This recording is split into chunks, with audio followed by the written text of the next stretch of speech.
अस्सलामुअलैकुम। GNM kitchen में आप सबको खुश आमदीद। आज हम बनाएंगे गोश्त और भिंडी गोश्त बनाएंगे। आज इसका सालन तैयार करेंगे। तो चलिए जी, चलते हैं अपनी झटपट सी रेसिपी की तरफ। इस दुआ के साथ शुरू करते हैं कि अल्लाह ताला सब की दस्तरखान भरे रखे, आबाद रखे, आमीन सुम्मा आमीन। यहाँ पे मेरे पास मटन है, 1 kg इसका वेट है।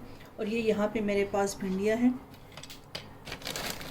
इसको मैंने फ्रीज़ किया हुआ है, जब भी मुझे चाहिए होती है तो मैं इसको इस्तेमाल कर लेती हूँ। अच्छा, गोश्त के साथ जो सब्ज़ी इस्तेमाल की जाती है वो हमेशा बड़े साइज़ में उसको काटा जाता है, लेकिन मेरे घर में इस तरह इस साइज़ की भिंडियाँ ज़्यादा शौक से खाई जाती थी, इसलिए मैंने इसको इसी साइज़ से काटा है।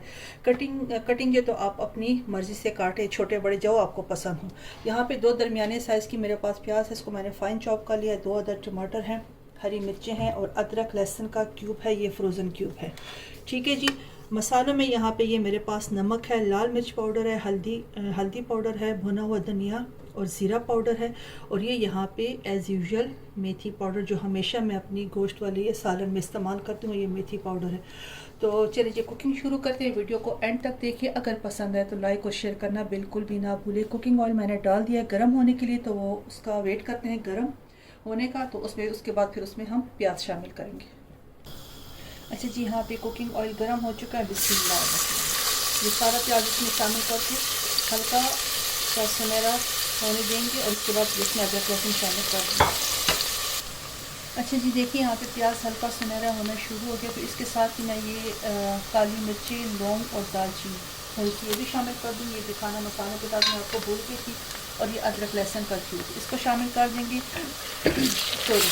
और इसका वेट करेंगे कि अदरक लहसुन मेल्ट हो जाए। अच्छा जी, देखिए अदरक लहसुन भी इसमें मेल्ट हो गया और प्याज का कलर भी चेंज हो गया। तो अब इसके साथ हम इसमें ये गोश्त शामिल कर देंगे। बिस्मिल्लाह। और इसको 4 से 5 मिनट तक के लिए अच्छे से प्याज और लहसुन के साथ भून देंगे। अच्छा जी, देखिए गोश्त को यहाँ पर मैंने 5 मिनट तक अच्छी तरह भूनने प्याज और अदरक लहसुन की पेस्ट के साथ। अब इसमें मैं ये सारे मसाले शामिल कर दूँगी और इनको अच्छे से मिक्स कर लूँगी। अच्छा जी, गोश्त को मसाले के साथ भी अच्छे से भून लिया और बहुत ही ज़बरदस्त किस्म की मसाले की खुशबू आ रही है, स्पेशली मेथी पाउडर जो मैंने ऐड किया है। अब इसमें मैं ये डाल दूँगी टमाटर और हरी मिर्चें काट के रखी थी, इसको भी शामिल कर देंगे। ऊपर से पानी डालेंगे और इसको कर देंगे बंद। और यहाँ दूसरी साइड पर मैंने ऑयल रखा हुआ है गर्म होने के लिए। इसको मैं अलग से भिंडियाँ जो तो अलग से मैं फ्राई करूँगी। ठीक है जी, भिंडियों को अलग से फ्राई करूँगी और इसको मैं डालती हूँ पानी। बिस्मिल्लाहिर्रहमानिर्रहीम। और 9 से 10 मिनट के लिए मैं इसको लगाऊंगी प्रेशर कि गोश्त अच्छे से गल जाए। अच्छा जी, ऑयल यहाँ पे गर्म हो गया तो इसमें मैं डालूंगी ये सारी भिंडियाँ थोड़ी करके डालूंगी, सारी नहीं डालती एक साथ जितनी बर्तन में आ रही है। और इनको मैं करूँगी फ्राई। अच्छा जी, गोश्त यहाँ पे गल चुका है और इसमें मैंने 2 चम्मच दही के भी शामिल कर दिए थे। अब इसमें जो भिंडियाँ फ्राई करके रखी थी ये शामिल कर दूँगी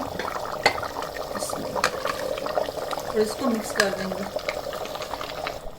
अच्छा, ऊपर से डाल देंगे गरम मसाला और ये हरी मिर्ची और हरा धनिया, इसको काट के रखा हुआ है, ये डाल देंगे ऊपर से। और इसको 5 से 6 मिनट के लिए दोबारा रखूँगी मैं दम पे। और उसके बाद ये बिल्कुल तैयार है, दिखाऊंगी आपको इसकी फाइनल लुक।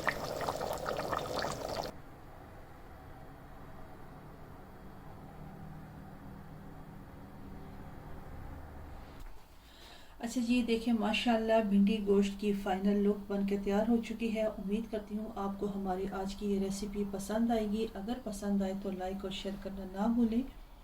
तो वीडियो को एंड करते हैं इस दुआ के साथ कि खुश रहें, आबाद रहें, हंसते मुस्कुराते रहें, आमीन सुम्मा आमीन। अल्लाह हाफिज़।